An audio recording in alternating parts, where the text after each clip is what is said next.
Welcome back to Sports Gem, and we are in the heart of playoff basketball time. Boys and now girls getting started as well. And Ryan Iversen, our 12 sports basketball analyst for games, joins us. And Ryan, let's start with boys in Section 6. They are down to the finals now. It's going to be a rematch, Hopkins and Eden Prairie, although it was not easy, especially for Eden Prairie, to get past Armstrong in that semifinal. Well, anytime you look at the start of section basketball, you want the top two seeds to get there, and they've earned that throughout the year.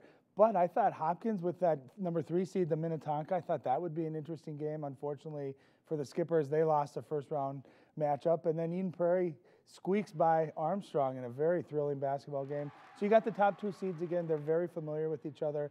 Really kind of two very different styles too, Jay, where you have Eden Prairie that plays 9, 10 guys. They're all very balanced. No one's going to be higher than 15 points, but they may have 4 or 5 guys in double figures.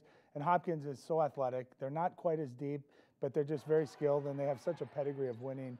And that one's Wednesday night at Cooper in Section 5, 4A there to the semis. You've got Champlain Park Centennial, which everyone expects Champlain Park probably to come through. They've had a great season. The other one should be very interesting, Wayzata versus Maple Grove. I think that's going to be a great game. I know Maple Grove is the higher seed, had a little bit better year, but we did a game with Wayzata on Channel 12 this year. Wayzata is extremely good, and they're tall. They got great size.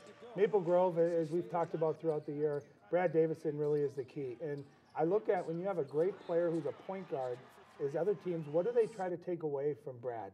You know, he's become a really good shooter, but I think his best skill set, which he's a quarterback in football as well, is setting everyone else up, getting into the lane, and he makes such good decisions. And we saw Champlain Park, Maple Grove early in the year, that came down to the wire, and I thought Champlain did a really nice job of taking him out of the basketball game in the second half.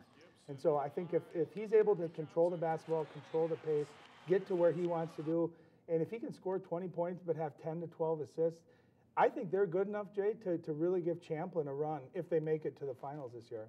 And switching to girls basketball play, just getting started this week, and in Section 5 of 4A, you got Centennial as the top seed, but a lot of teams kind of in that same area. Osseo, number 2, Maple Grove's number 3, Champlain Park's in at number 5. I think any of those teams do have a chance to win the section as well. Well, I've talked to a number of those coaches after the seeding meeting that was this Saturday, and really they thought any 1 through 5 could win that section if they play well. And that's the key. If you play your best, is it good enough to beat someone else? And I look at Centennial's proven it. They had a great year last year. This year down a little bit, but still managed to get the 1 seed. Their best may be better than anyone else's best. But you got Champlain Park, Moundsview, which is a great 4-5 matchup. And then you have Maple Grove and you have Osseo down at the 2 and the 3 seed down there. And those two obviously know each other really well. In Section 3, Class 3A, Park Center, defending state champ. We saw them Friday night. What do you think of their odds to do it again, or at least win their section? I'll tell you what, they beat a really good Maple Grove team, and they had a lot to play for on Friday. That was to be co-conference champions, only their second time in school history in the Northwest Suburban. So hats off to them. I just love their guard and big mix that they have. They can play inside and out.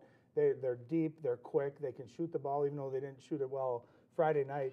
I think they're poised to make another run at it, and that class playing all year long in the Northwest Suburban too does nothing but prepare you for great competition. It's going to come down to, I think, them versus De La Salle. All right, Ryan, thanks so much for joining us. Should be a great couple weeks, and we'll see you out there at the courts. It's going to be a lot of fun.